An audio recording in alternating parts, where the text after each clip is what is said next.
Okay guys, so this is the color combination I end up coming up with, doing just a little bit of different like experiment. I'm going to kind of roll with this, kind of see how it turns out. My opinion, I wouldn't do any whites, because if they're using these to color on coloring books like white paper or whatever, it's not going to really show up anyway. But if you want to use like darker color paper like blacks and dark browns and dark navy blues, things like that, then go for it. But I want to just kind of like play it safe. I'm gonna go ahead and take the papers off of these, and I will be back to show you how it looks.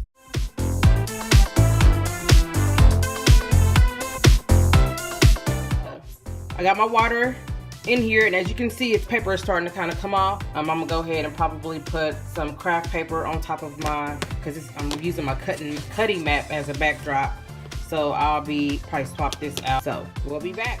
Okay guys, so I finally got all of them soaked and got the paper off of them. And now what I'm just going to do, I am going to break these up in little bitty pieces, and then we're going to put them in our little silicone cups right here. And you can get these silicone cups from any craft store or like a Target or Walmart. I used a coupon in Michael's. I got like a whole pack. I think it was like a 12 pack or something like that for like $5. So, and I like these because you can be, once they're done and dried, you can go ahead and just, you know, pop them on out like that. Let's go ahead and break them up. I'm going to break them up kind of like in those little bitty pieces, because they'll be able to melt quicker and faster, and these are going to kind of melt.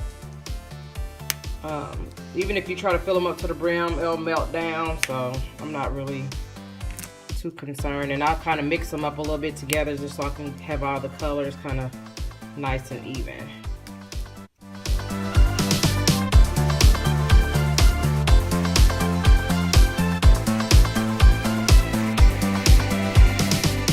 Okay guys, so everything's been broken up, everything's been put in these silicone cups, and I just want to give you guys a visual on how I'm going to bake these.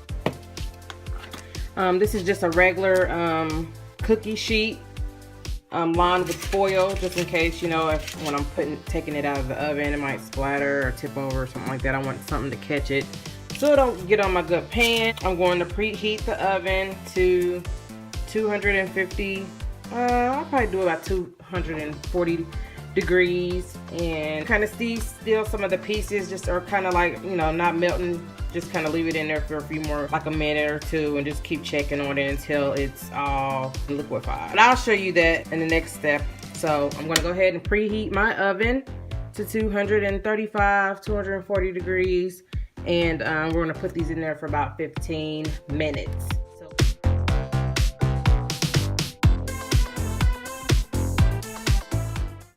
Okay, so this is how they are looking.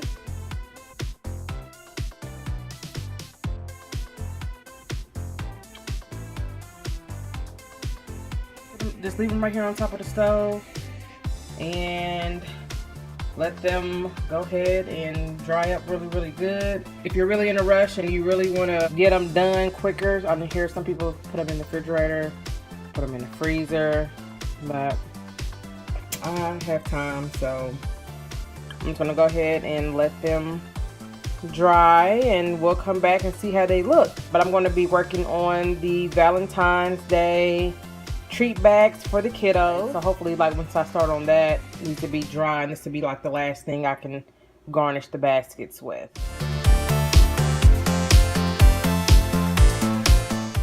Alright, hey YouTube, so I am back to show you the crayons.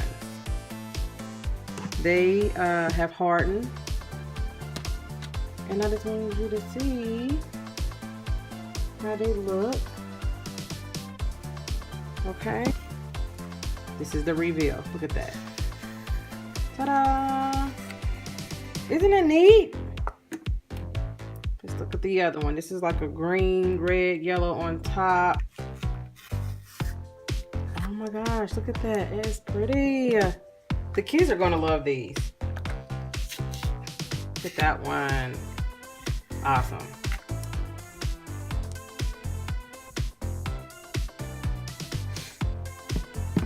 pink and blues.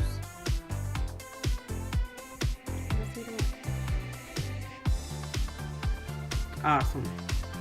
So I am going to wrap these babies up, and I'm going to go ahead and get started on his basket, on the older kids' baskets, and then I'll come back and show you guys how that looks, and we will come back with a total reveal.